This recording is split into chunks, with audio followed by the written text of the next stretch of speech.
Ah,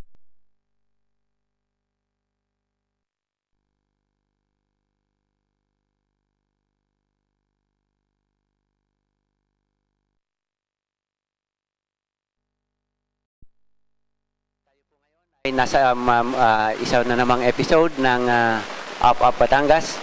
At atin pong panauhin ngayon ay ang punong bayan, ating katabing munisipyo. Yan po ay ang munisipyo ng Malvar. Ang Malvar po ay ang Malvar po ay nasa sa gawing hilaga ng Lipa at nasa sa gawing ibaba naman siya ng Tanawan. Halos ito ay napapaligiran halos ito ay isang kapatagan na pagitan ng Tanawan at saka ng Lipa, at ang mga pag-unlad, ang mga development, built-up areas ng Tanawan ay malakas na umaawas hanggang dito sa Malvar at ganoon din dito sa Lipa. So, alam na po naman natin ang malaking bahagi ng Malvar ay ang malaking bahagi ng Lima technology na nasa pagitan ng Malvar at ng Lipa ay nasasakop ng Malvar. Sa gawing kanluran ay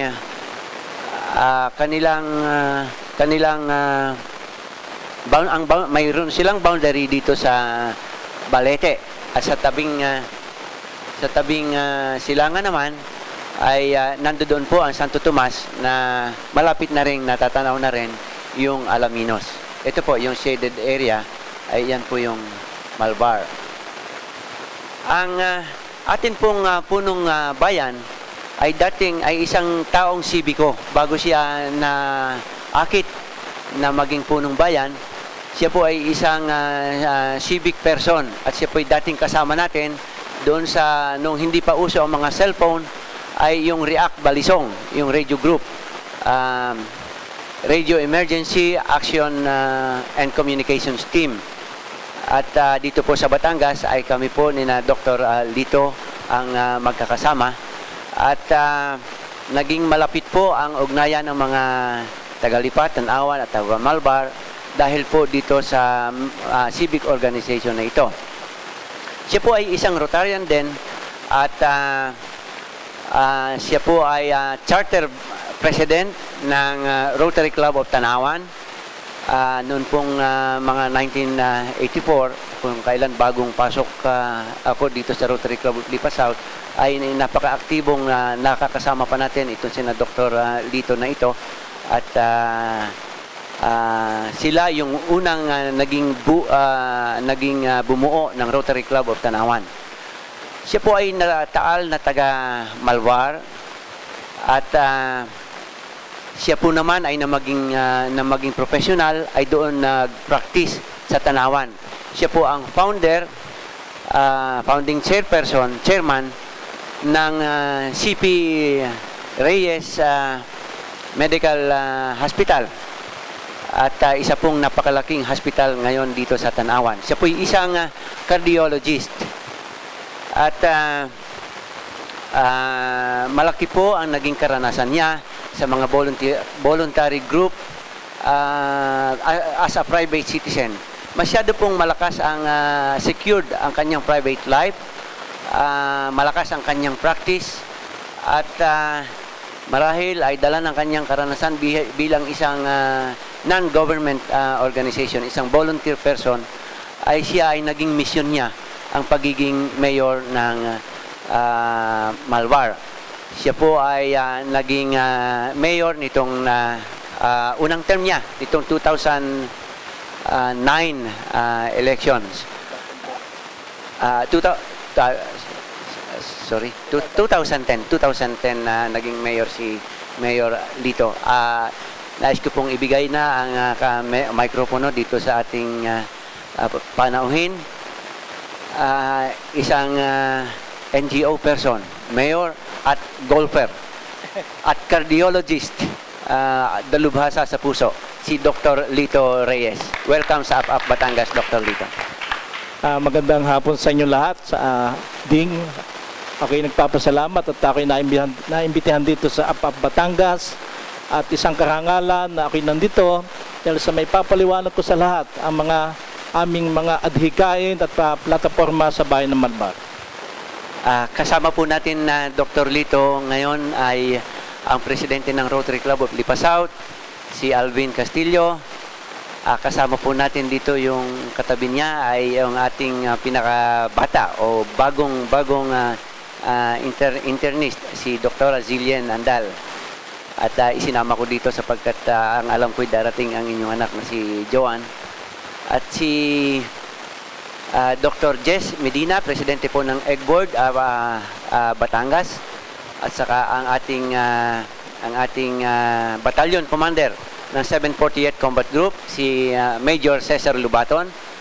At ang Vice President po ng Batangas Chamber of Commerce at Vice President din po ng Rotary Club of Lipa South, si Mar Amparo. Sa kanan ko po ay kasama natin ang dating presidente at ngayon po ay chairman ng Batangas Chamber of Commerce. Siya rin po ang presidente ng Hog Board of Batangas, Hog Producers Association of Batangas, si Ped Calao. At saka po si Meds ng Action Group for Social Responsibility at ang mga kasama. Nasa sada ko po doon ay ang ating volunteer na si Camille at saka po si Boots Nares. Mamaya po ay papakilala ni Meds yung ating mga kasama pang dito. So, ang Malbar po ay isang bayan na mayroong 42,000 tao, humigit kumulang sa kasalukuyan. At ito po ay basically isang rural community, agricultural community, except that nung dumating ang Lima ay naging malaking bahagi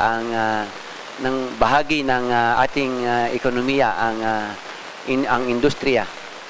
At sa aming nabalitaan, sa sabi-sabi ng inyong mga constituents, ay masyado kayong mahal ng inyong mga kababayan at lalong-lalo na ay pag bukas ng inyong termino ay inyo kaagad binuksan ang isang municipal hospital ba ito, isang maternity clinic na hanggang nasa kasalukuyan nga ay mayroong duting doktor sa loob ng 24 na oras. Sa araw-araw, kahit Sabado at Linggo ay mayroong duting doktor. Pwede po bang ipaliwanag ninyo sa amin ang inyong executive agenda sa pagiging mayor ng Malbar? Salamat sa tanong na yan. Actually, yung aming executive agenda, kaya namin ay kami ng aming grupo at namamahala sa Malbar, mga sangguniang bayan, membro ng sangguniang bayan, ang nagtutulong-tulong sa pagpapatakbo ng Malbar. Hindi natin kakayanin mag-isa ang pagpapatakbo ng Malbar. So sa mga executive agenda, kami nag-form ng tinatawag na 5K o 5K. Ang unang K dito yung kalusugan. Ang ikalwa, karunungan. Pangatlo ay kapaligiran. At pangapat ay kabuhayan at ang panglima ay kaunlaran. Inuna ko ang kalusugan being isang doktor o manggagamot ay saka tingin ko ang pangangailangan ng mga tao lagi ng tutuunan natin ang kanilang kalusugan. Kaya unang-una pa lang buwan ng aking panunungkulan, ang ginawa ng inyong lingkod ay ginawa kong 24 hours on duty ng ating municipal health clinic. Dati yan 5 days a week lang, 8 hours a day. Ngayon 24 hours a day, 7 days a week.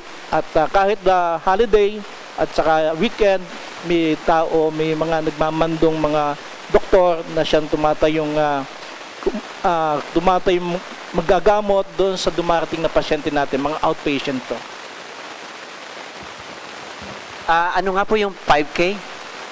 Ang una doon ay kalusugan, pangalawa ay karunungan, pangatlo ay kabuhayan, at ang pangapat ay kapaligiran, at ang panglima ay kaunlaran.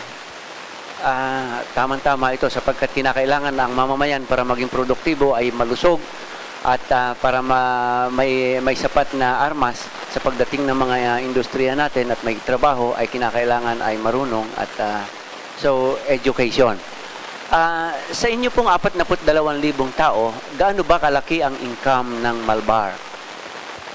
Noong 2010 ho, ang aming naging income ho, ang sinet naming budget ay 75 million. Noong time ng aking sinusundan na si Mayor Tita Cuevas Reyes. Pero natin naming income noon was mga 91 or 92 million. Ito naman 2011, nag-set kami ng 81 million na budget. Ang naging income namin ay 106 million. At ito namang 2012, nag-set kami ng 100 million ang aming budget.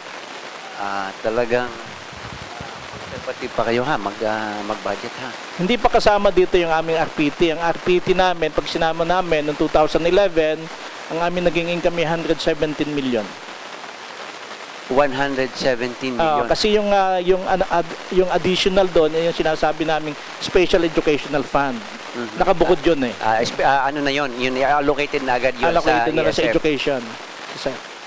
So Mayor, Mayor, inyong budget na yun, wala naman kayong existing na utang. Sa ngayon wala kaming utang. Kahit sa pera wala kaming utang. Aba. At may excess pa kami. Actually, we have to be transparent. Kami magsusupplemental ngayong before the end of the month ng another 30 million. Yung mga savings kami. Wow. So, makakapag-focus kayo ng malaki doon sa inyong agenda.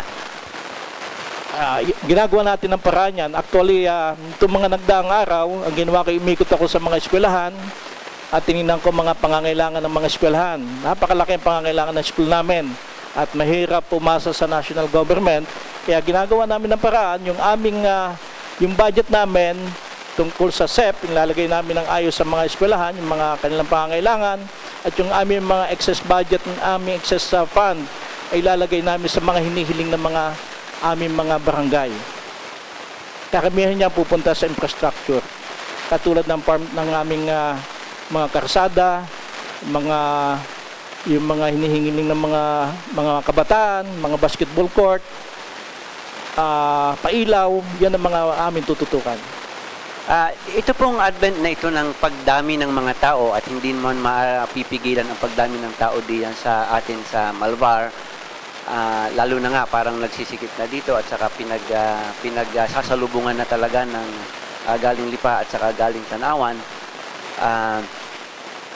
ay maraming mga ma-encounter tayong bagong mga problema doon sa migration. At isa sa aking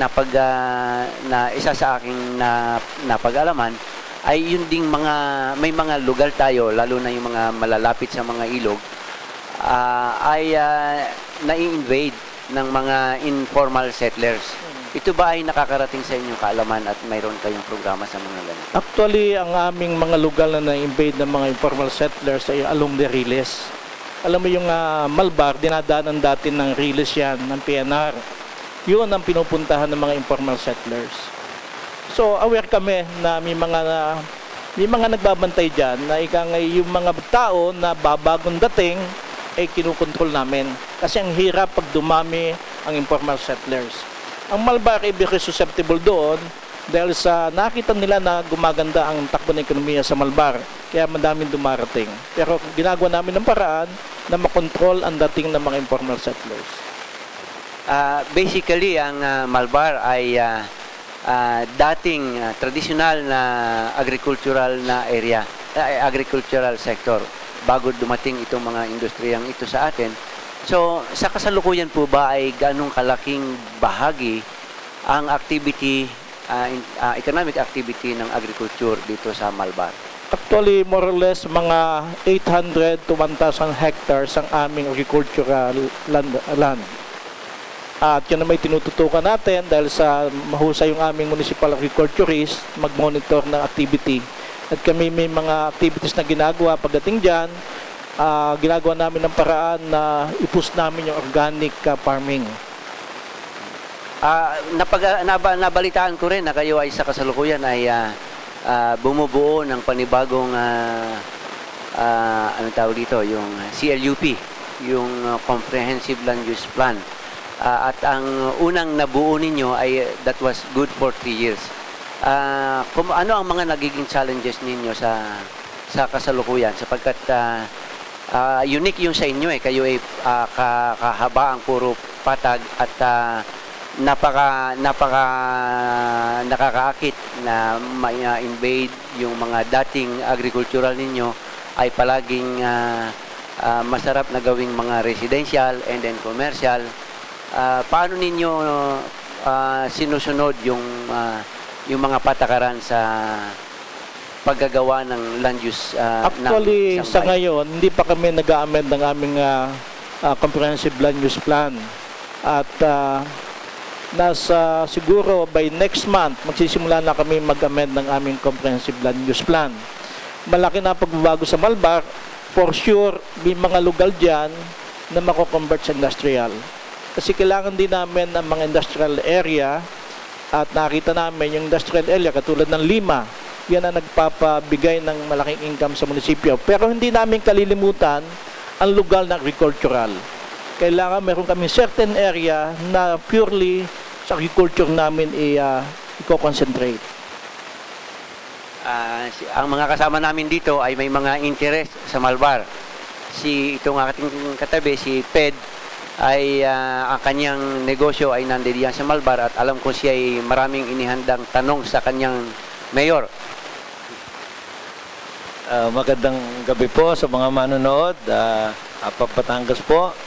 Ako po isa sa mga pinalad na nakapagtayo ng hanap buhay dyan sa munisipyo ng Malbar. At ako po ay isang makakapagpatunay na ako po ay pinalad na naimbitahan ni Mayor bilang representative ng pribadong sektor na meron po siyang naging proyekto na dito nakaraan nung kapaskuhan ay yung kanyang pailaw. Lahat po ng barangay sa Malbar ay nagkaroon po ng paligsahan ng magpailaw yung Christmas light po. At ako po ay isa sa naging huwes. Naimbitahan po ako ni Mayor dahil ako nga po ay maituturing na taga Malbar din. At sa aming pag-ikot-ikot sa mga barangay ay nakita ko po ang unang-una ay ang kaligayahan na naibigay ng programang ito sa mga nayon sapagkat yung mga tao po mismo nagsasabi na sa kauna-unahang pagkakataon po ay nagliwanag po ang Malbar.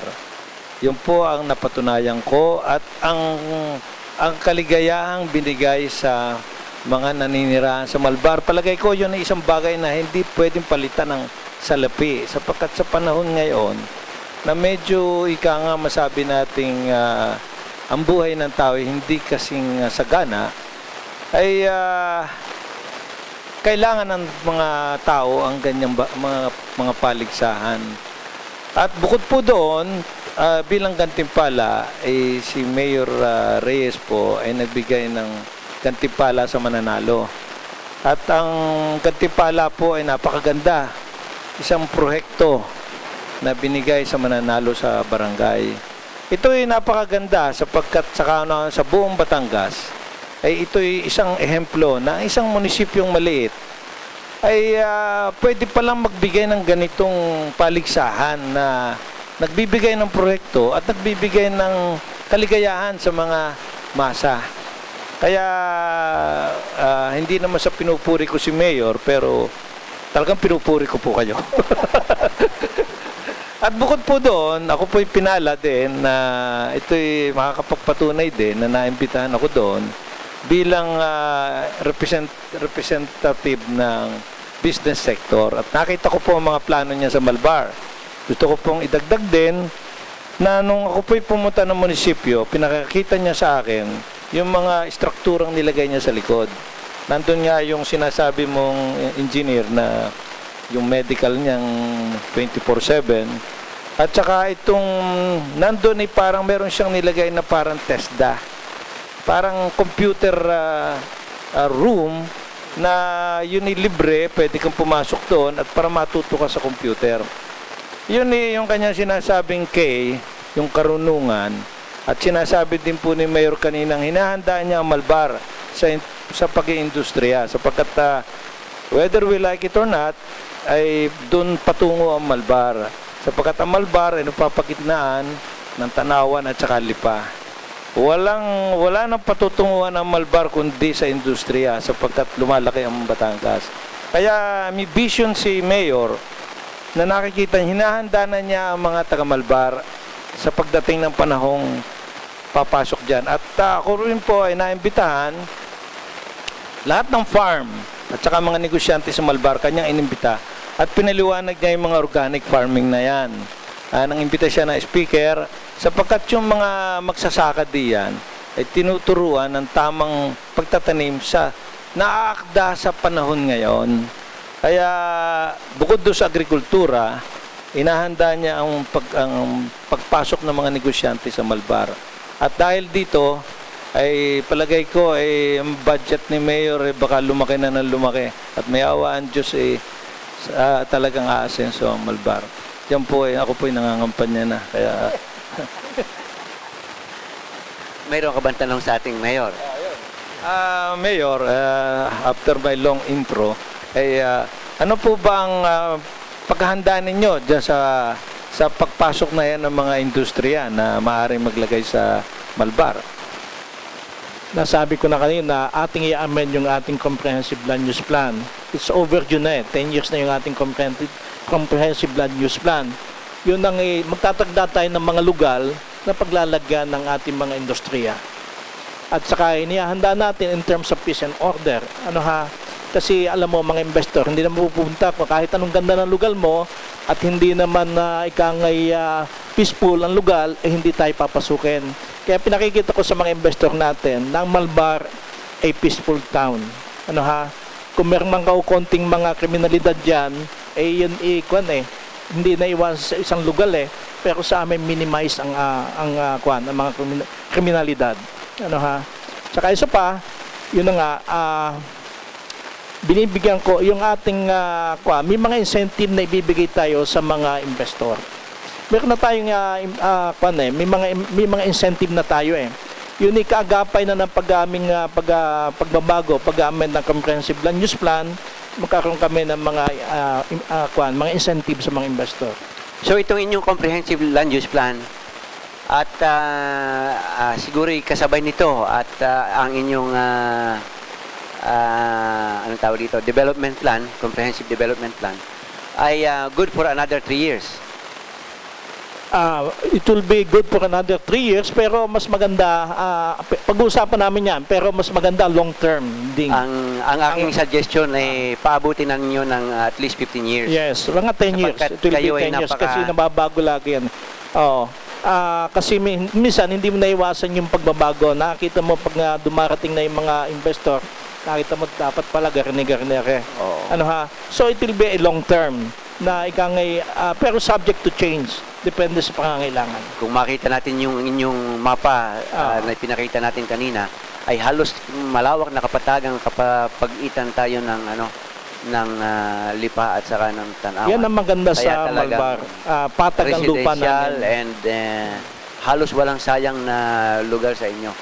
Subalit, Mayor, kayo mayroong dalawang mahalagang ilog kaya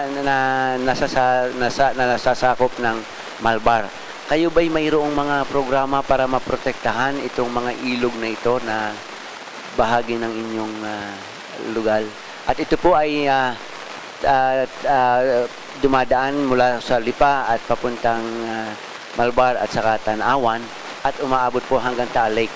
Sa kasalukuyan po, alam naman natin at especially ang Malbar ay kasama ng Protected Area Management Board ng Taal Lake. Kayo po ba'y anong adaptation or anong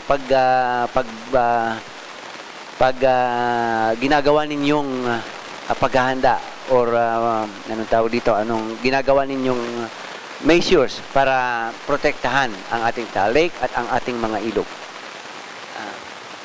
Kami talaga ng Municipal Environmental Officer or MENRO at yung mga baybaying ilog na yan ay tinatamnan na namin ng mga mahusay na halaman na para maging proteksyon sa ating ilog. At saka nagbabawal na kami ng paglalagay ng mga babuyan o anumang istruktura na malapit sa ilog. So ang magtatanong sa inyo si Mar.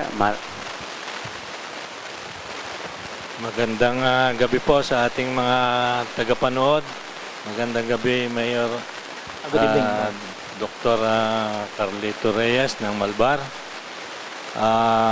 Kanina pinakikinggan ko po ang inyong mga project o proyekto na 5K.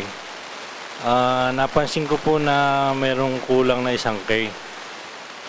Nandito po ang kalusugan, kabuhayan, pero yung kakainin yata hindi niya naisama. At, Kabuhayan po. sa kabuhayan, pwede na rin nga po yun.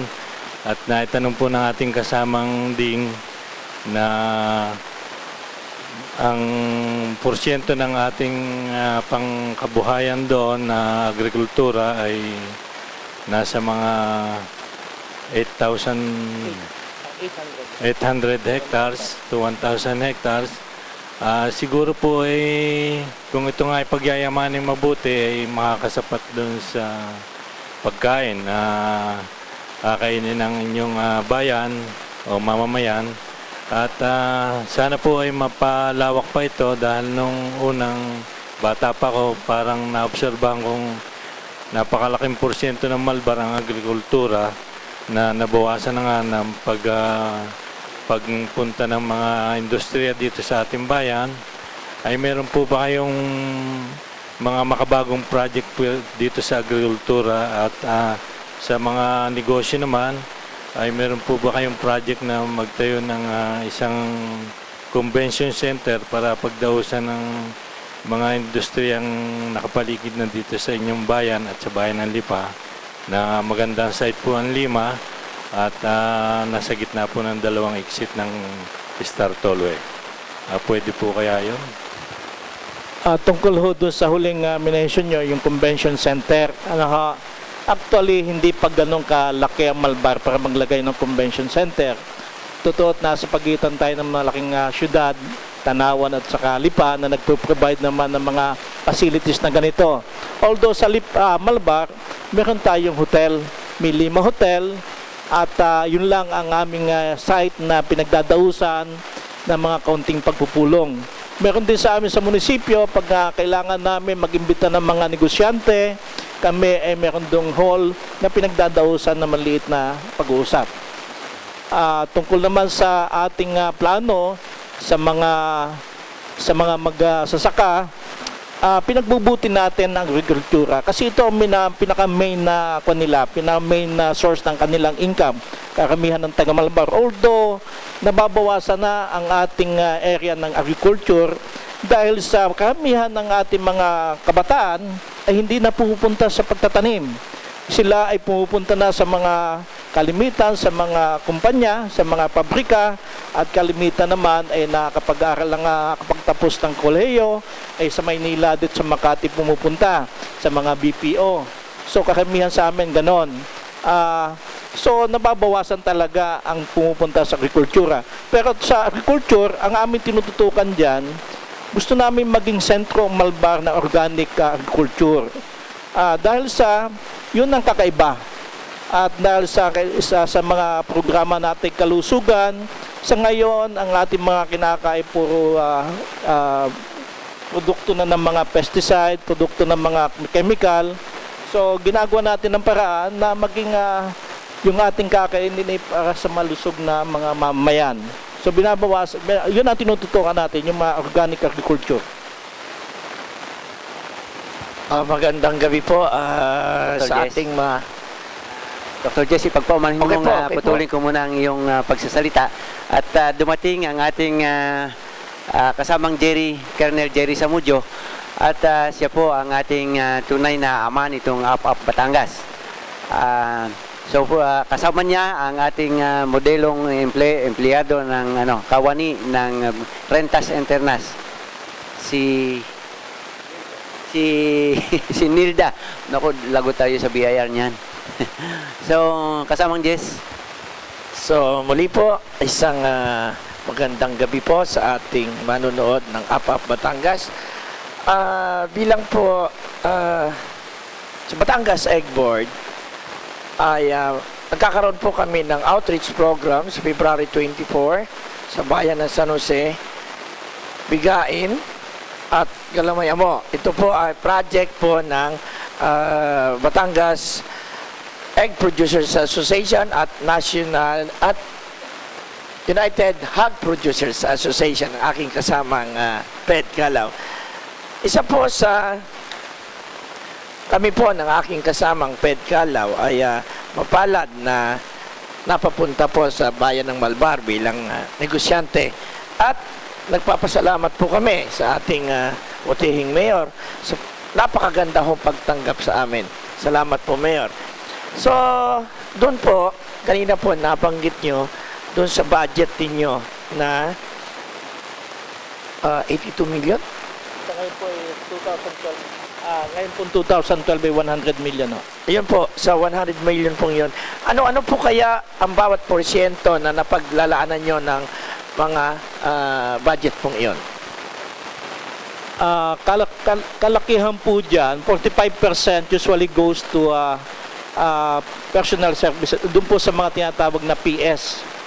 Pansweldo ho, at saka pangakailangan ng mga empleyado. Ano ho, yung another 5% po sa ating calamity. Yan, irregular po yun. Ano ho, at ang rest po sa mga infrastructure at pangangailangan po ng ating bayan. Ayun po, sa napakaganda po ng inyong mga programa. At napansin ko po na kayo po ay nagsisimula na sa organic farming. Opo, nagsisimula na po, Doktor. Yun po, yun po. Mabanggit ko rin po na kami po ng aking kasama na sa United Hog Producers Association ay may gaganapin na po uling second leg ng Pigmenton sa March 24, paring Ped. Ito po ay muling pagtutuunan namin ng pansin, at ito po ay Luzon-wide na naman, paring Ped. Salamat po, Mayor, sa ating pagpapaunlak, sa ating pagbisita. Okay. Magandang gabi uli sa mga tagapakinig. Magandang gabi, Mayor. Alam po ninyo, ang Batangas, okay, ilalahatin ko na ito po. Meron po tayong programa na tungkol sa turismo. Okay. Yan po ay parte ng talagang isa rin sa inyong yung sa 5K kaunlaran. Nandun po yan kasama. Okay. So, alam po naman po ninyo na ang isang bayan ay hindi naman uunlad kung ang turismo ay pababayaan din. Kasama na rin po doon sa ating cut. Napapansin ko po sa ibang bansa na hindi lang po sa mga magagandang tanawin, sa mga lugar na ibang nature, hindi lang po doon. Kasi po ang kagaya po ng Malbar, sinasabi po ninyo agricultural town, at saka po alam ko ang kasama dyan ay manufacturing town din po yan. Kaya po nandiyan dyan ang Lima. Okay. Sa iba pong bansa kasi isinasama nila as part of their tour sa mga like for example sa Korea may gawa ng kimchi. Yung pong mga dumarating na turista, isinasama po yan sa kanilang programa na ganito, bibisitahin natin ang factoring ganito. So, gaya po ng dito sa Lima, marami po tayong mga factory dyan na pwede nating isama bilang bibisitahin ng mga turista. Siyempre, at saka po itong sinasabi ni ating kasamang Jess na meron na kayong ecotourism. Na yung ano ba yung ecotourism, di ba? Oh. So, sa aking palagay, napakalaki pong puntos ng Malbar. Ay, alam ko kasi matagal na ako sa Malbar. Ako'y palagi palagi ako dyan. So, sa aking palagay, napakaganda po niyan para sa inyong bayan. Ngayon, ano po ba sa ngayon, ang additional na maiibigay ng Malbar, ng inyong bayan, para sa ating turismo? na inyong may contribute sa ating probinsya ng Batangas? Actually, nasabi mo na yon, Alvin. Yung ating lima, gagawa namin ng paraan niya na makapag-ikot ng mga bata, lalo yung mga mag-aaral, na maging open niya sa mag-aaral para mapuntahan yung mga kumpanya na pwede nilang maikutan. At tungkol sa ecotourism, nga gagawa namin ng paraan na yung aming pinupus na organic farming ay maging part ng ecotourism. Meron din kaming 2 ilog na tumatakbo puntang Talig na may mga falls yan. Yan ang gagawa namin, pagagandahin namin para puntahan ng ating mga kababayan at mga taga-ibang lugar.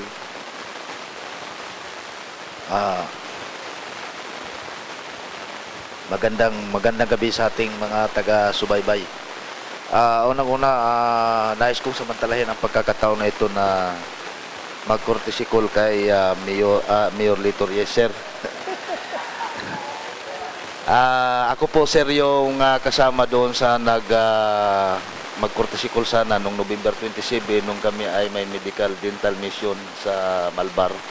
Kung maalala mo, sir, yung medical dental mission na joint effort by the Armed Forces of the Philippines at saka yung Guam National Guard natin. Kaya lang, sir, ay nasa daw kayo sa hospital yata nung time na yon. Sa hospital lang. Opo, sasamantalahin ko na po at pasensya na po kayo sa binyo ng pagkuportisikol. Kumbinsido ako kasi sa 5K sa point of view ng isang militar kasi kumbinsido ako sa 5K executive agenda kasi ni Mayor Reyes sa kanyang in fact, isa sa mga tinitingnan nga natin na magiging problema at nabanggit na ni Sir na by this time ay binibigyan na niya ng solusyon.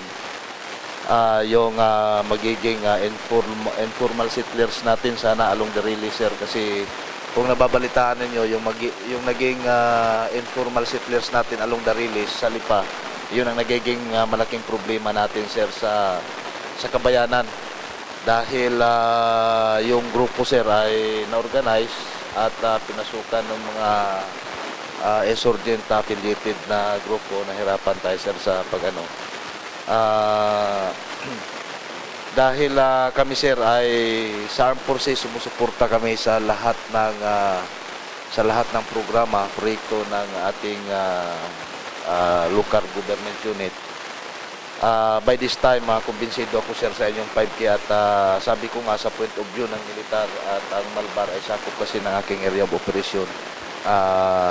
Nakita ko na, sir, yung pinoproblema ko. By this time, nasusolusyonan na po ninyo, sir. Kung ano man ang aming pwedeng maitulong. Pero human resources lang po, sir, ang may provide namin at wala po kaming yaman, sir, para sa narito lang po ang inyong armed forces, sir. Thank you, Colonel. Thank you.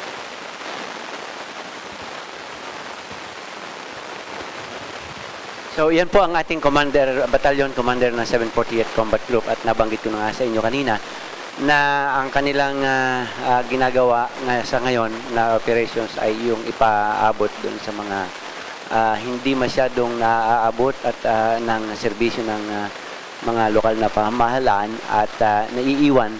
Hinahanap nila yon at sapagkat yun din ang hinahanap ng mga insurgents para i-infest.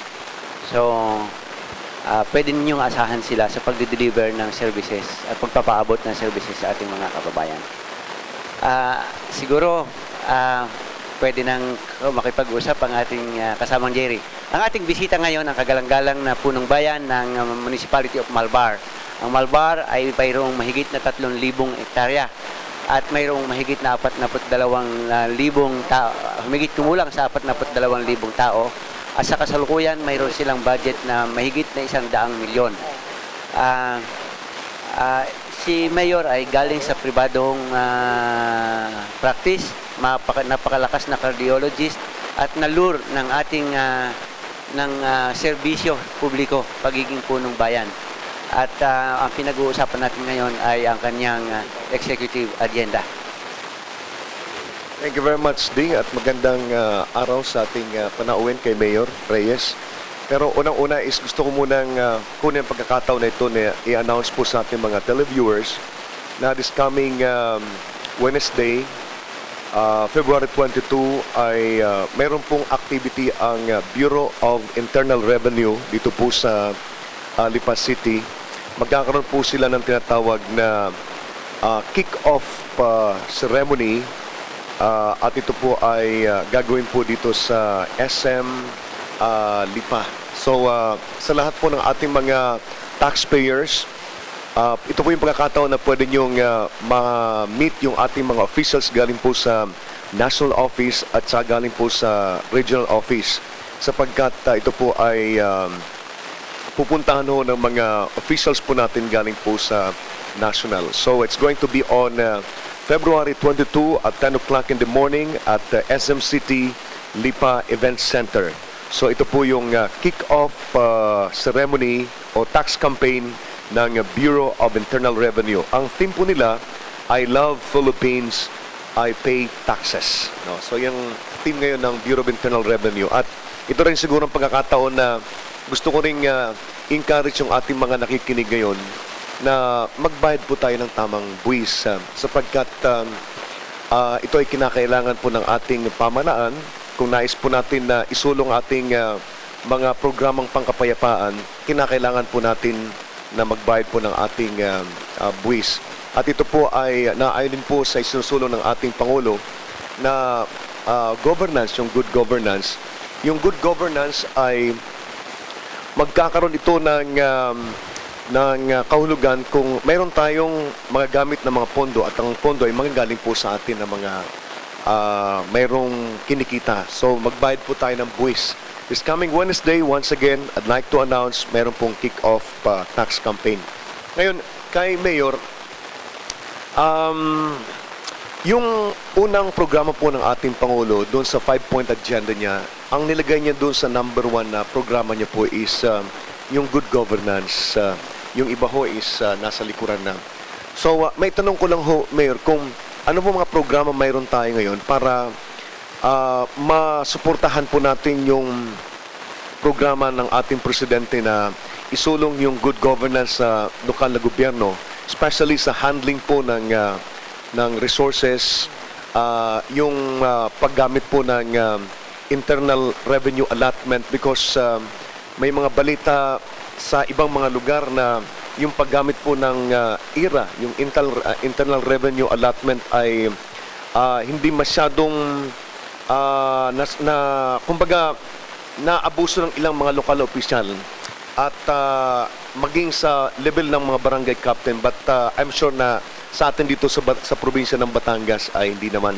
But nevertheless, I'd like to ask from our guest kay Mayor Reyes kung ano yung pwede nating maipagmalaki na mga programa that will support the good governance program of the President.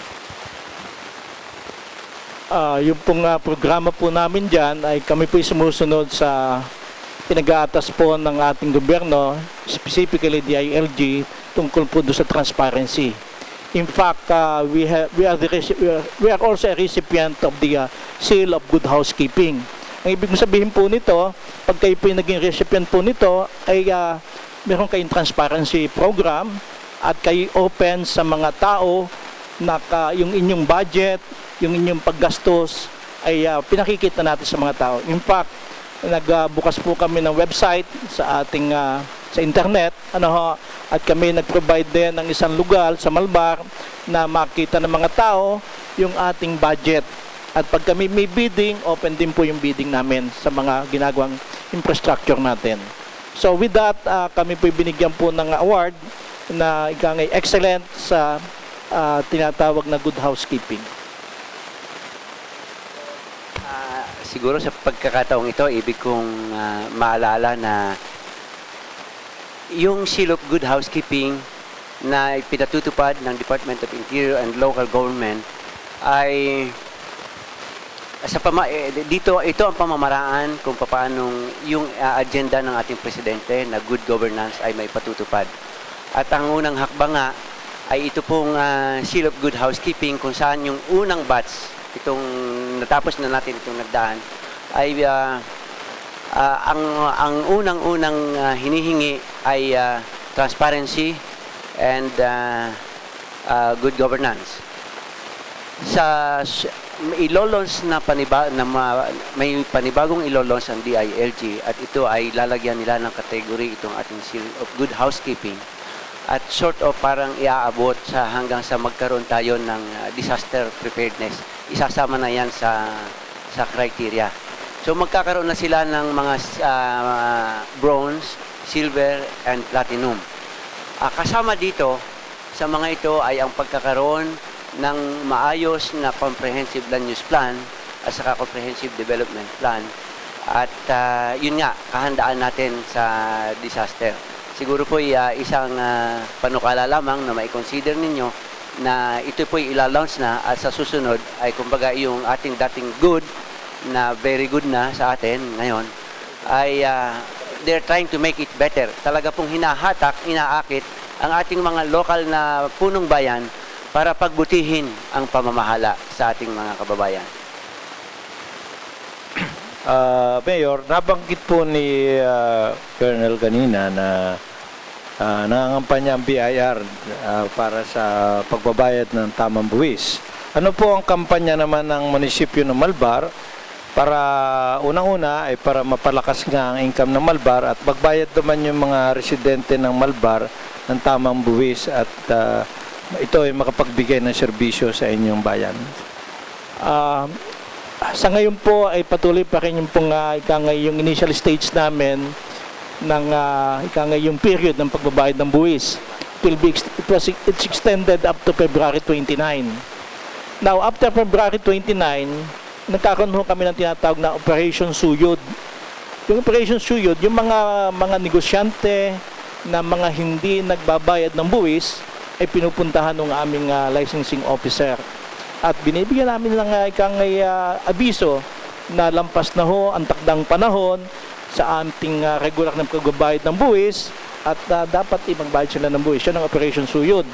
Kayo nagbibigay ng unang notice, may second notice, at yung pong pan-third at hindi pa sila tumatalima, may ginagawa na ho kaming bagay na dapat gawin. Na yun may nasa batas.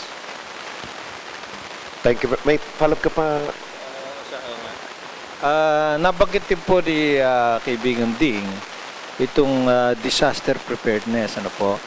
Alam po ng marami na may pinangangambahan tayong pagputok ng Taal.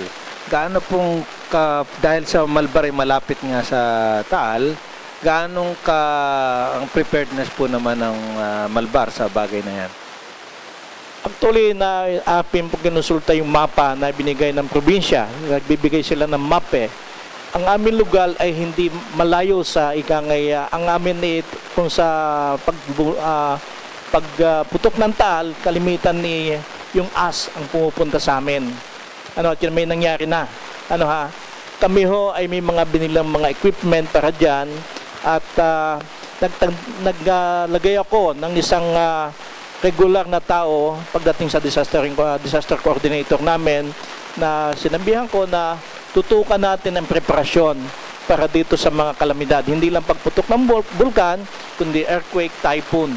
So kami ho ay naghahanda sa ngayon. Hindi ko sinasabing handang-handa kami.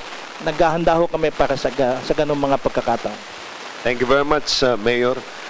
Gusto nga palang pasalamatan sila Fred at Agring Amparo sa patuloy nilang pagsuporta sa ating palatuntunan. For the past few weeks ay wala po tayo sa programa but yung sponsorship nila Fred, Agring Amparo ay talagang malaking tulong po sa ating programang APAP Batangas.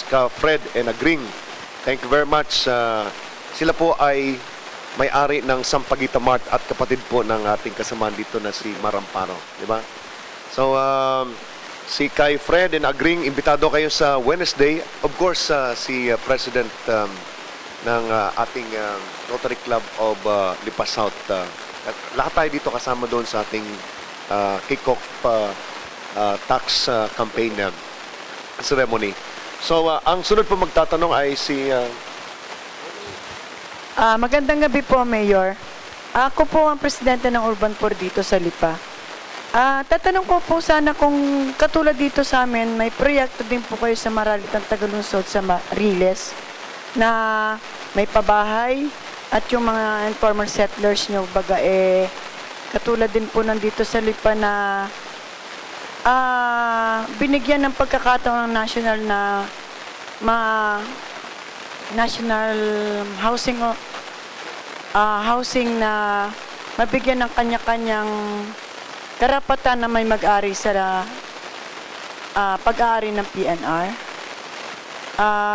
At kung ang lahat po ba ng tao roon ay may mga beneficiaries din po na inawardan ang gobyerno, ang inyo pong ang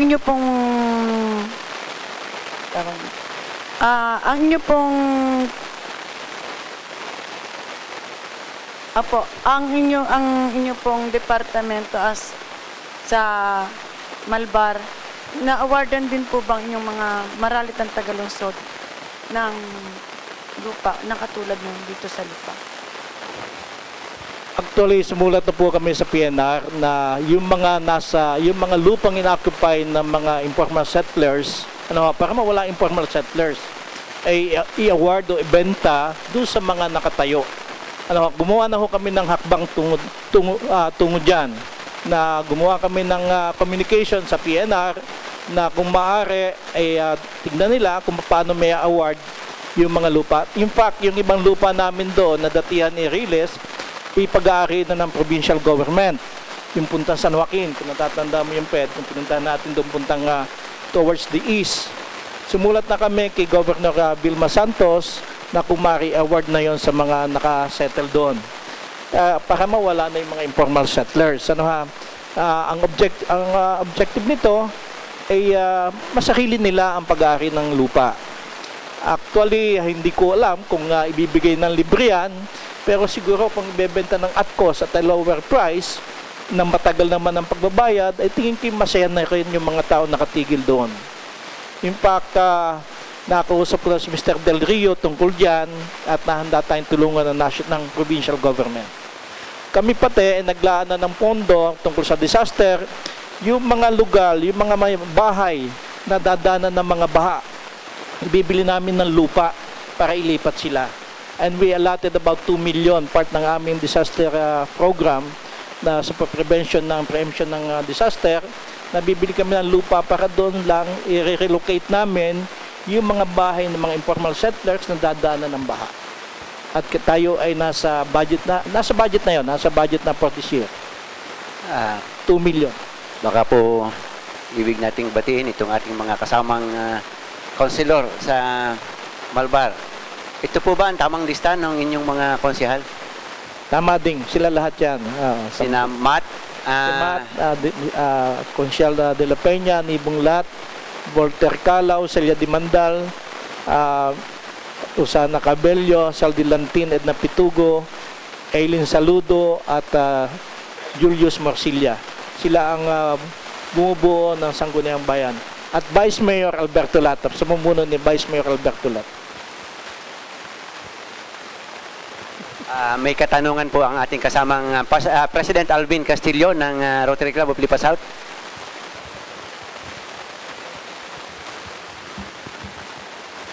Magandang gabi muli.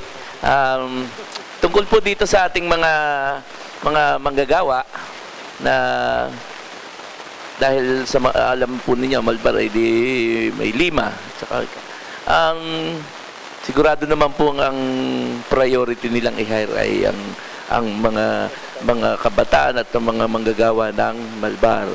Yun po ba ay talagang gaano po kalaki ang porsyento na talagang kinukuhang purong taga Malbar at po ang mga kung gaano kaganda at kalaki ang naitutulong ng mga manufacturing companies na ito sa mga tao ng Malbar. May konti tayong problema dyan, dahil although may ordinansa tayo na 70% ay dapat sa Malbar manggaling. Kaya lang, yung qualification ng mga yung workforce natin, minsan may mga nangailangan na hindi qualified ang taga Malbar. So yan ang ating ginagawa ng paraan. Sa ating Kabalikat Center ay gagawa kami ng programa para makipag-coordinate sa 5 na yung mga pangangailangan nila ay maihanda natin. in terms of manpower na pangangailangan nila. Magandang gabi po muli. Samantalahin ko na po at hawak ko na microphone. At tatanong ko lang po sa ating butihing mayor kung yaman din lahat ako nasa agriculture sa Batangas Province of Chamber, ay meron pa po bang nagtatanim ng palay dito sa inyong bayan? Meron pa ho, in fact, I think do sa 800 hong yun, tingin ko mga 500 ang nasa palayan. Upland. Ano pong mga variety ng palay ang tinatanim dito? Pagpapasensyahan ho ninyo at wala. Yun po ba meron pa pong kinanda na masarap pong kainin nung araw na nung bata po ako? Ay wala na ako natitikmang kinanda ngayon. Sa totoo lang. Salamat po. Ito po si kaibigan din. So, nabanggit napag-usapan ng turismo, napag-usapan yung ecotourism niya at ang industriya at saka yung agrikultura. In terms of tourism, siguro ang lagi kong nasa sa isip diyan, ang turismo ay unang nag-uumpisa sa munisipyo.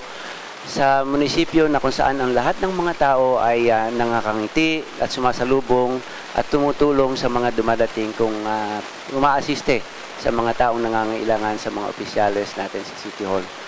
Gayun din, inumang agrikultura ay hindi naman ganun kalawak ang ating agricultural lands na tayo ay patuloy na na-invade ng ating mga built-up areas. So siguro ang na lamang dito, ang pwedeng magawa natin ay yung enhancement ng productivity at yung kanilang pagpapalaki ng value ng kanilang produce. Kumbaga hindi pagka nakapag-ani ng kape o nakapag-ani ng palay ay tapos na, pwede siguro tayong kumonsulta sa mga government agencies like DOST or DTI kung paanong matutulungan ng ating mga kababayan na magkaroon ng dagdag na value ang kanilang mga farm products.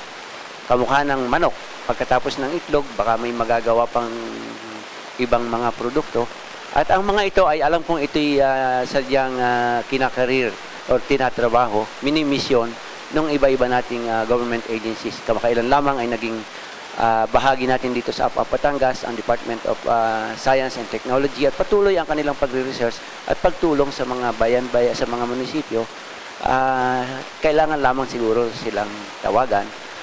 Gayon din ang DTI. So, yun lang po ay isang abang pagpapaalam ng inyong lingkod tungkol dito sa agriculture and dito sa tourism. Kasamang PED? Nabanggit mo kasama din yung agrikultura. Actually, kami nga ay kasama din sa agriculture sector.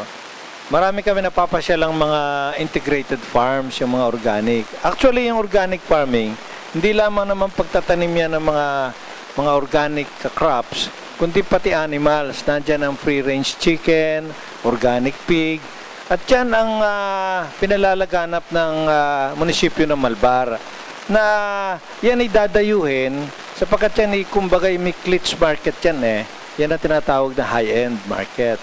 Kasi ang Malbar, yun nga, patungo sa industrialization, maliit lang naman ang kalupaan yan. Sabi mo nga, 3,000 hektarya. Pero ikukumpara mo siya sa lalawigan ng Batangas, napakaliit ng Malbar. Kaya yung maliit na lupa nila, minamaximize nila. At tinitingnan nila kung ano talaga ang potential ng kanilang lupa. At yun sa tingin ko, yan ang vision ng mayor ng Malbar na ma-maximize ang kanilang kalupaan. Sapagkat ang Malbar ang isa sa pinakamaliit na munisipyo sa buong Batangas.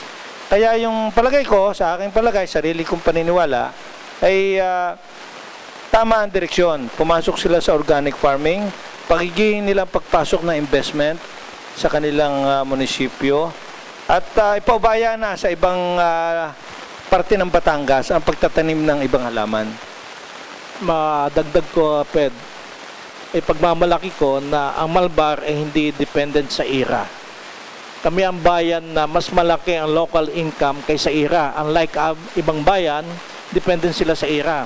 Ang percentage ng IRA namin, 47% ang IRA, 53% ang aming local income. So actually, mas malaki ang aming local income kaysa IRA. So yun lang may pagmamalaki natin. Salamat po. Siguro bago tayo magkaroon ng huling para hinga natin ang huling pananagka ang ating panauhin, baka mayroong update ang ating 748th Combat Group.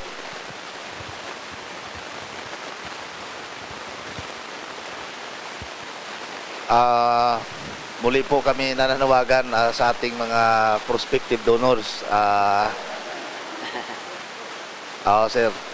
Actually, sir, marami ang tumugon doon sa pananawagan natin dahil nga yung project namin, sir, na chapel actually ito, but sinabi ko, base doon sa estimate na ginawa ng municipal engineers ng San Juan, Batangas ay 269,000 po ito. But marami na ang tumugon pero meron pa rin medyo kulang. Actually, ang ina-estimate namin na completion ng project ay by March 10, but siguro parang medyo natatagalan dahil sa hirap din ng kondisyon ng karsada natin, nahirapan din makakyat yung materialis natin. Sa nais pa pong magpaabot, 48 pa po na yero ang kulang natin. Maraming salamat po. Kita mo yan. Combat Group.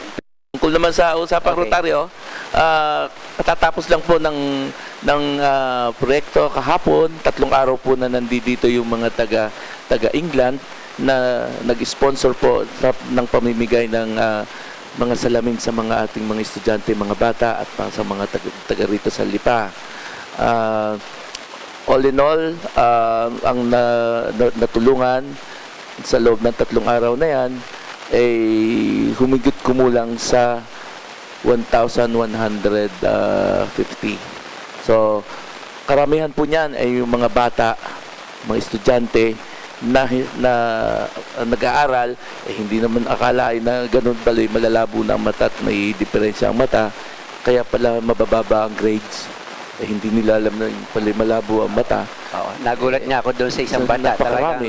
So, yun naman ay talagang they check it thoroughly at talagang mga ophthalmologists saka optometrists ang mga nagsidating dito.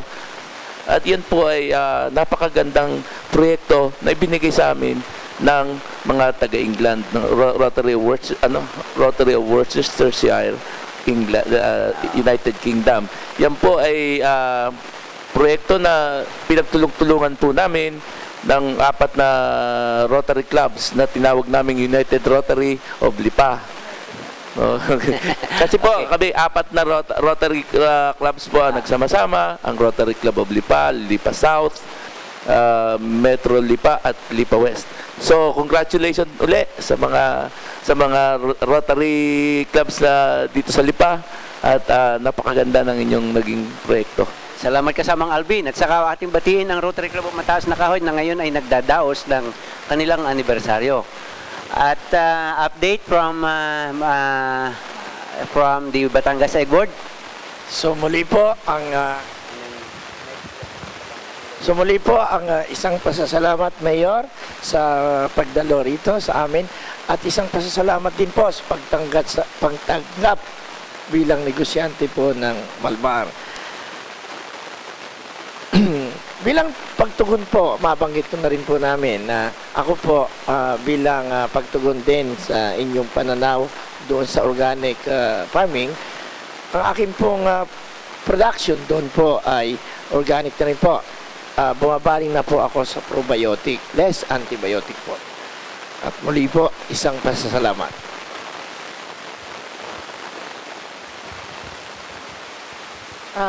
Magandang hapon po. Nagpapasalamat din po kami sa Bel Air Residences. Ito po ay matatagpuan sa tapat ng Kolehiyo ng Lungsod ng Lipa. Mayroon na rin po silang pre-selling. Magkipag-alam lang po sa kanila kung gusto nyong mag-invest. Salamat din po kay Ate Agring Ate Agring, baka magalit sa akin. Kay Agring Amparo ng Sampaguita Mart. Ang Sampaguita Mart po ay matatagpuan sa tabi ng palengke ng Lipa. Binabati po namin ang aming presidente sa Chamber of Commerce, si Ting Kaido, at nagpapasalamat po kami sa mga dumalo nung Huwebes sa Negostar, ang ATI Globe at ang ABS-CBN po. Iniimbita po namin kayong sumali sa amin sa Batangas Chamber of Commerce and Industry. Kami po ay more on forum, hosting, at may training group po kami, ang Philippine Action Group for Social Responsibility kung kailangan nyo ng personal and professional development. So, ang ating sa huling pananalita po ng ating kasamang mayor na hindi naman hindi hitsurang politiko, kung hindi isang taong talagang nag-iisip para sa ating mga kababayan sa Malbar, ang inyong pamamaalam po. Salamat sa pamunuan ng APAP Batangas, sa pamumuno po ni Colonel Samudio, sa ating pong mga negosyante na taga Malbar na rin, kay PED, kay Dr. Jess Medina, kay Ding, sa lahat na nandito. Maraming salamat sa inyo. At sana po hindi ito ang huling pagkakataon na akibigyan nyo ng pagkataon makapagpaliwanag sa aking mga adhikain sa aming bayan ng Malbar. At ako ho'y handang tumugon sa inyong mga imbita kung ako'y imbitahan pa ho susunod. Magandang gabi po sa inyo lahat. Salamat, Mayor. At kung kailanman at mayroon kang pagkakataon or kailangang maipaalam sa ating mga kababayan, ay welcome, mag-test ka lang sa amin. At itong Lipa Culture and Arts Council ay mayroong panawagan para sa culmination ng Lipa Arts Festival. Yun pong Luha ni Kumintang dito sa Cultural Center ng Lipa. Dito po ito sa February 22. At ngayon po ay yung mga artworks ng ating mga young artists ng Lipa ay nakadisplay diyan sa Robinsons. Malaya po kayo mapapanood doon sa kanilang event center doon. At inyo pong tangkilikin ang trabaho ng ating mga kasamang artist dito sa Batangas. So sa ngalan po ng ating mga kasama dito, okay, kasamang Jerry. Bago tayo magpaalam, Ding, gusto ko lang munang batiin ang anak mo sa pagkakapasa sa board sa medicine, di ba, no? Sa internal medicine, at alam ko regular na rin natin mga kasama sa ating palatuntunan, dagdag na attraction sa ating mga televiewers. So, nagpapasalamat kami kay Doktora na kasama natin sa ating palatuntunan. And congratulations. At congratulations din sa kanyang ama. Very proud father. Talagang. So, thank you very much, Ding, sa patuloy na pag-alaga ng ating programa sa ating mga kasamahan, kina Alvin, kina Jess, Mar, at kay Kaped, at kay Meds Kanding, kay Boots, at Camille. Maraming salamat. At huwag niyo nga kalimutan, Wednesday, 10 o'clock in the morning, yung kick-off tax campaign ng Bureau of Internal Revenue. Maraming salamat. So ang APA po ay nangyayari lamang sa pagsasama-sama ng Rotary, ng Chamber of Commerce, ng Egg Board, ng Urban Poor, ng Hog Raisers, ng Action Group for Social Responsibility, ng ating mga volunteer na sina Camille, ayan si Camille, pakita mo Dan, at ang ating cameraman na si Dan, na sumugod pa mula sa Manila. Mga volunteer po natin ang mga yan. So maraming salamat po mga kababayan, mabuhay, up Batangas.